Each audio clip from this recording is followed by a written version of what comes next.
Okay, अभी का जो कॉन्सेप्ट हम लोग देखेंगे वो कौन सा है? Second world war, continuation part of जो पिछला हमने सीखा था वो। तो सेकंड वर्ल्ड वॉर के अंदर जो डिटेल्स जो भी देखने वाले हम लोग, तो सेकंड वर्ल्ड वॉर क्यों शुरू हुआ था? लास्ट केस में क्या देखा हमने? लीग ऑफ नेशंस, वो ऑर्गेनाइजेशन तो हमने बनाई थी पीस के लिए, लेकिन उससे कुछ प्रॉब्लम सॉल्व नहीं हुए, तो जिसकी वजह से वर्ल्ड वॉर सेकंड जो है वो शुरुआत हो गई।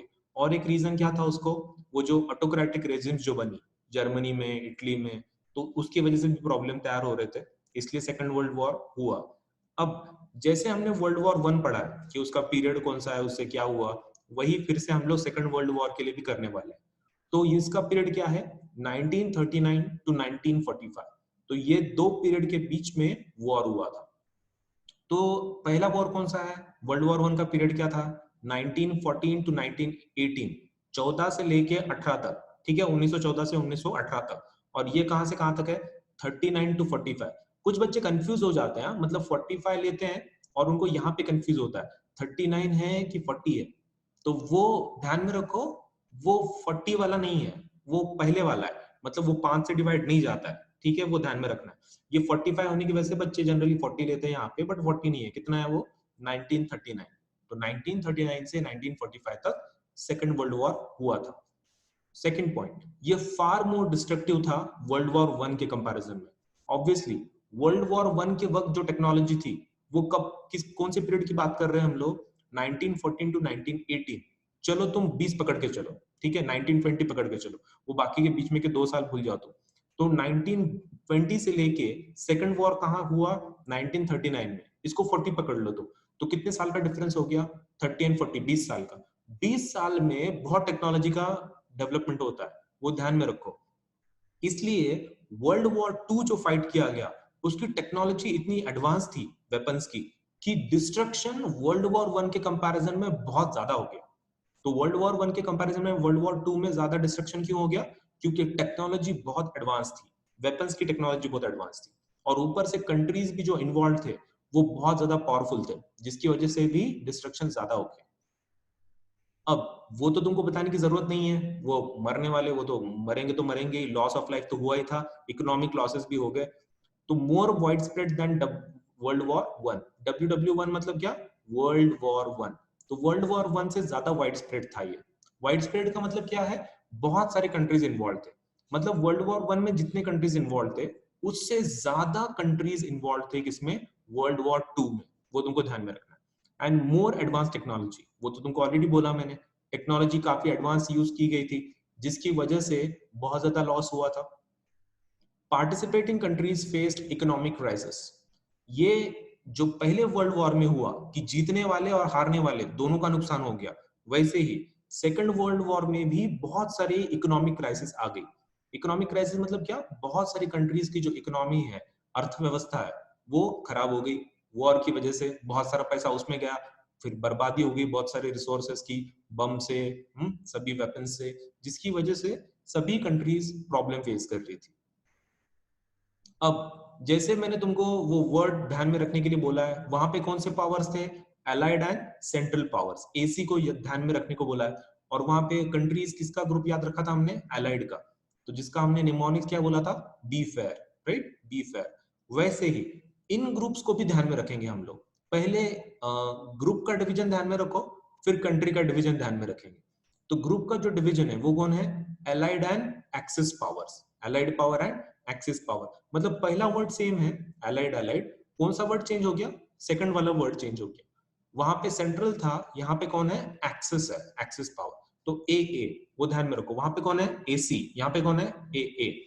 अब वहां पे भी हमने क्या किया था? एक ही ग्रुप को याद रखा था, वैसे भी यहाँ पे भी एक ही ग्रुप को ध्यान में रखेंगे। लेकिन तुम देख सकते हो दोनों ग्रुप में बहुत ज्यादा कंट्रीज किसके अंदर है?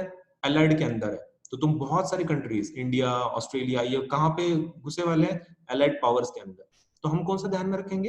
एक्सिस वाला ध्यान में रखेंगे। तीन ही कंट्रीज है ना, उसको याद रखना बहुत सिंपल है। तो इसका शॉर्ट फॉर्म क्या है? जिग, ठीक है, जग के जैसा क्या? जिग। या फिर अपन बोलते हैं ना, सपोज जिग्गी है, दोस्त है अपना, तो वैसा जिग्गी वर्ड ध्यान में रखो, जिग। तो जिग मतलब क्या? Japan, Italy, Germany. फिर से वो कंफ्यूजन मत करो, बच्चे सीरियसली याद रखते हैं आय का, और वहां पे इटली के जगह पे हमेशा इंडिया को टिक करके आ जाते हैं। वो गलती मत करो, हम बायस्ड हैं, हम लोग इंडियन हैं, तो होता है कि आई के जगह पे, इटली की जगह पे हम लोग इंडिया बोल देते हैं। लेकिन हम जो निमोनिक्स याद रख रहे हैं, वहां पे क्या ध्यान में रखना है तुमको? आई मतलब कौन? इटली। तो कौन सा ग्रुप ध्यान में रखेंगे हम लोग? एक्सिस पावर्स का। वायलेट पावर को ध्यान में मत रखो। एग्जाम में क्योंकि एमसीक्यू है ना ये, तो डिस्क्रिप्टिव पेपर थोड़ी है, तुमको खाली चुनना है, तो सब कुछ ध्यान में रखने की जरूरत नहीं है। दिमाग लगाओ, you have to be very smart for solving this exam. Smart नहीं रहोगे तो ये एग्जाम में मार्क नहीं मिलने वाले। तो ये चीज को ध्यान में मत रखो, नीचे वाले को ध्यान में रखो। जिग, कौन कौन सा ग्रुप है वो? Axis powers. तो वहां का निमोनिक क्या है पहले वाले का, फर्स्ट वर्ल्ड वॉर का? Be fair. और यहाँ का क्या है? जिग। चलो आगे बढ़ते हैं। अब जो मेजर ग्रुप है वो कौन सा है? जिग हमने ध्यान में रखा था। जिग मतलब कौन? जापान, इटली और जर्मनी। तो इसका मैं लोकेशन बता देता हूं तुमको वर्ल्ड मैप पे, ठीक है? तो ये जो मैप है, ये तुम्हारे सामने जो स्क्रीन पे तुम देख रहे हो, ये वाला मैप हमारे टेक्स्ट बुक के अंदर है। लेकिन ये कैसा है? बहुत ही डाइवर्सिफाइड मैप है।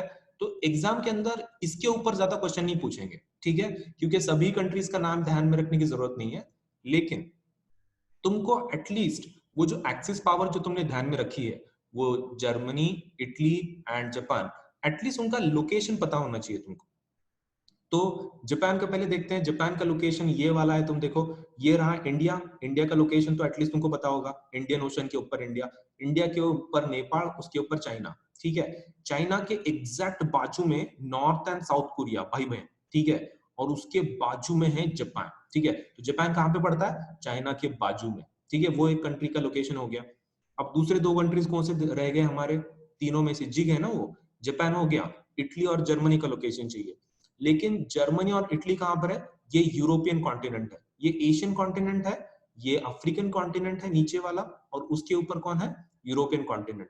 लेकिन यूरोपियन कॉन्टिनेंट कैसा है? इतना गिचगिच है, वो कंट्री इतने पास पास में है, ये चिरकुट मैप से बिल्कुल पता नहीं चल रहा कि जर्मनी और इटली कहां पर है। तो मैं क्या करता हूँ, एक दूसरा मैप यूज करता हूँ, जिसकी वजह से फिर तुमको पता चल जाएगा जर्मनी और इटली कहां पर है। फिलहाल के लिए इसके ऊपर फोकस करो, ये ऊपर के रीजन पे, ठीक है? तो ये वाला मैप देखो, ये वही मैप है कि जो यूरोप का है, मतलब ऊपर वाला रीजन पूरा, यहां से लेके यहां तक ये पूरा जो रीजन है वो यूरोपियन कॉन्टिनेंट है, उसी का ये मैप मैं तुमको बता रहा हूं। अब इसमें किसके लोकेशन चाहिए हमको पर्टिकुलरली? जर्मनी और इटली का। तो आप आराम से दिख सकता है, ये चिरकुट मैप में कुछ भी पता नहीं चल रहा था जर्मनी किधर है, इटली किधर है, लेकिन इस मैप में तो कुछ दिख जाएगा, ठीक है? सेकंड मैप में तो जर्मनी है यहाँ पर, और यहाँ पर है इटली। तो ये दो कंट्रीज इन्वॉल्व थे, ठीक है, पर्टिकुलरली फ्रॉम एक्सिस पावर्स। अब आगे का देखते हैं। लोकेशन तो पता चल गया हमको, वर्ल्ड मैप पे कहाँ पे हो। एग्जाम में एक्चुअली पूछेंगे नहीं, लेकिन जस्ट तुम्हारे अंडरस्टैंडिंग के लिए बता दिया मैंने। अब America in world war two, ये सिचुएशन देखते हैं। अमेरिका का कैसा है? स्पेशल इसमें रोल था वर्ल्ड वॉर टू में, major role played by America. Manufactured nuclear bombs, पहले ये देख लेते हैं उसने मेजर रोल क्या प्ले कर लिया वर्ल्ड वॉर टू के वक्त।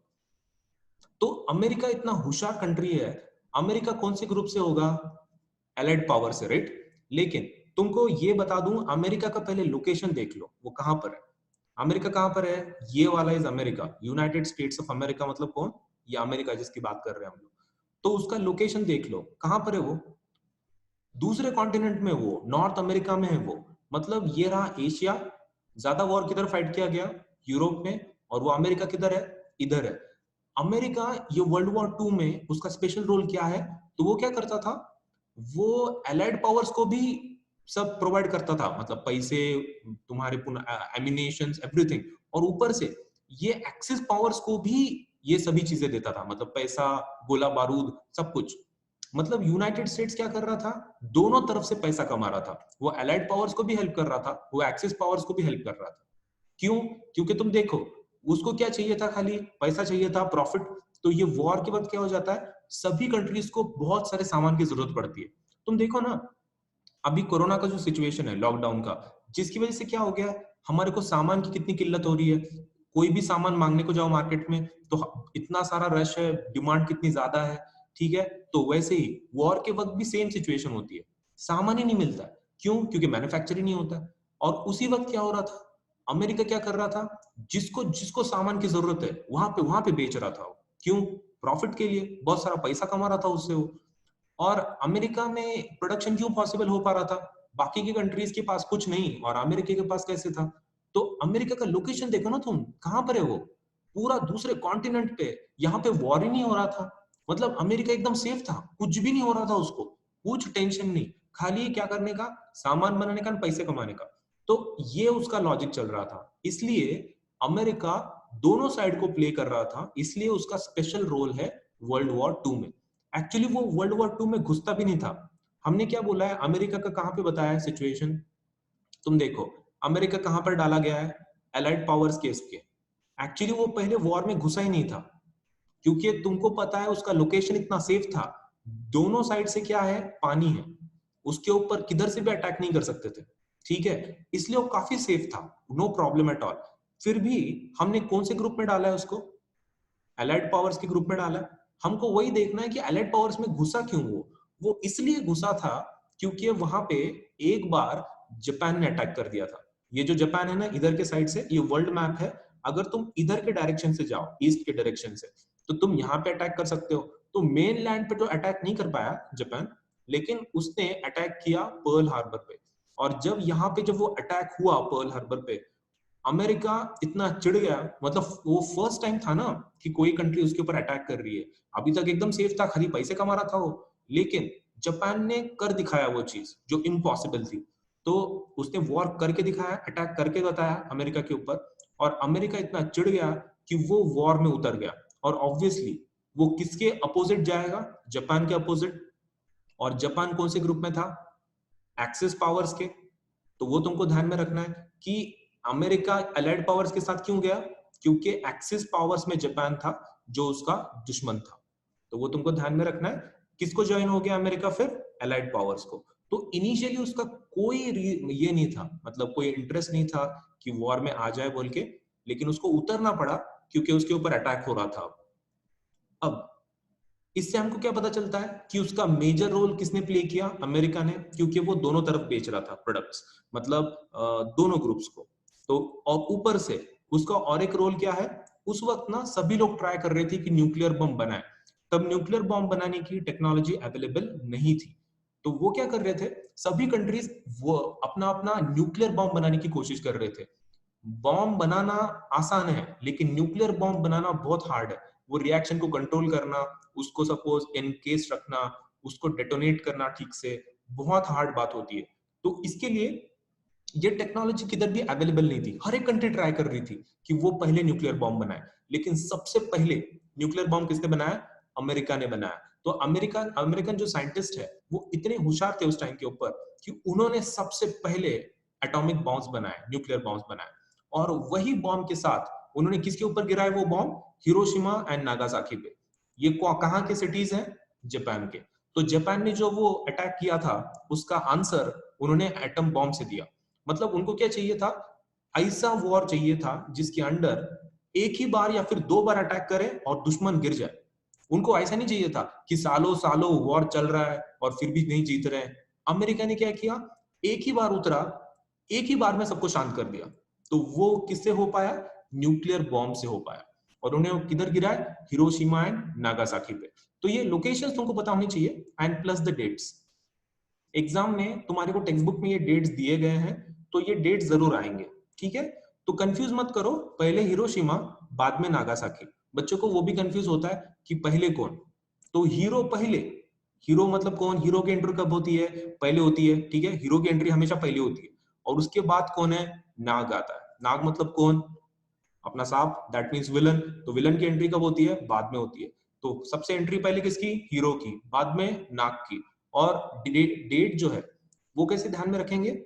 ये 6 एंड 9 है, ठीक है? डेट कहाँ की है? 6 एंड 9। ये 3 के टेबल में, 3 2 जा 6, 3 3 जा 9। तो ये तो बहुत ही सिंपल है, 3 दिन का खाली डिफरेंस था। 3 6 9, तो 6 और 9 डेट, ये तो ध्यान में रह जाएंगे। अगस्त, ये महीना कैसे याद रखेंगे? अपना इंडिपेंडेंस का मंथ, ठीक है? अपना इंडिपेंडेंस का मंथ कौन सा होता है? 15 अगस्त 1945, 1947। तो हमारा जो मंथ है अगस्त, वो ध्यान में रखो, अगस्त। और ईयर कौन सा है? 1945। जो वॉर जब खत्म हुआ 1939 टू 1945, तो वो जो एंडिंग वाला जो ईयर है वो इसको जोड़ दो। काफी सिंपल है याद रखने के लिए। पहले क्या? सिटी के प्लेसेस, वो प्लेसेस के नाम, हिरोशिमा एंड नागासाकी, हीरो पहले नाग बाद में। और डेट क्या है 6th and 9th महीना अपने इंडिपेंडेंस का अगस्त वाला, और ईयर 1945। तो ये डेट को अच्छे से ध्यान में रखो, ठीक है। मैंने तुमको 2-3 बार ये घिस के बोला है तो तुम्हारे दिमाग में फिर बैठ गया होगा अभी। तो ये एग्जाम में डेट्स पूछेंगे, इसलिए स्पेशल फोकस दो। अब वर्ल्ड वॉर 2 में at the end of it, world war 2 के एंड में क्या हुआ, एकदम एंड में, तो वर्ल्ड वॉर 2 में डिफीट जब हो गई जर्मनी एंड जापान की, कौन से ग्रुप से दूसरे, वो जो दूसरा ग्रुप था वो एक्सिस का, कितने कंट्रीज थे उसमें, 3 थे ना, Germany, Italy and Japan, right. तो उसमें से 2 मेजर कंट्रीज का डिफीट हो गया, और वो कौन सी थी, जर्मनी एंड जापान। जापान को तो इसने ही शांत कर दिया, अमेरिका ने 2 बम गिरा के, तो जापान तो ठंडा हो गया। और यूरोप में जो बहुत बढ़ रहा था वो कौन था, जर्मनी। जर्मनी को भी बाकी यूरोपियन कंट्रीज ने हरा दिया। तो ये 2 मेजर का हार गए वो पर्टिकुलर वॉर में, जिसकी वजह से इटली ज्यादा पावरफुल था ही नहीं। टू बिगिन विथ इटली ज्यादा पावरफुल नहीं था, 2 ही कंट्रीज बहुत पावरफुल थे वो ग्रुप में, जर्मनी और जापान। और वो जब गिर गए जर्मनी और जापान, ऑब्वियसली इटली भी अपने आप हार गया, क्योंकि वो पावरफुल था ही नहीं ना टू बिगिन विथ। तो ये दोनों हार गए, तो वो तो हारना ही हारना था, तो वो भी हार गया। अब उसके बाद क्या हुआ फिर, उसके बाद एक तीसरा वॉर शुरू हुआ, जिसके अंदर एक्चुअल वॉर तो नहीं हुआ, लेकिन वो वॉर जिसको नाम बोलते हैं हम लोग कोल्ड वॉर शुरू हो गया। तो वर्ल्ड वॉर 2 में क्या हो गया, किसकी डिफीट हो गई, वो फिर से एक्सिस पावर्स की, ठीक है। एक्सिस पावर्स मतलब कौन, जर्मनी, जापान, इटली, ये तीनों की डिफीट हो गई। और उसके बाद कौन सा वॉर शुरू हुआ, कोल्ड वॉर। और वो कहां से कहां तक शुरुआत हो गई उसकी, वर्ल्ड वॉर 2 का एंड कहां पे है, 1945। तो 1945 से लेके 1991 तक किसका पीरियड है, कोल्ड वॉर का पीरियड है। तो नेक्स्ट कंसेप्ट जो हम लोग पढ़ने वाले हैं वो कौन सा है, कोल्ड वॉर। लेकिन आगे बढ़ने के पहले अगर तुम्हारी कुछ डाउट्स हैं तो पूछो, आई विल सॉल्व।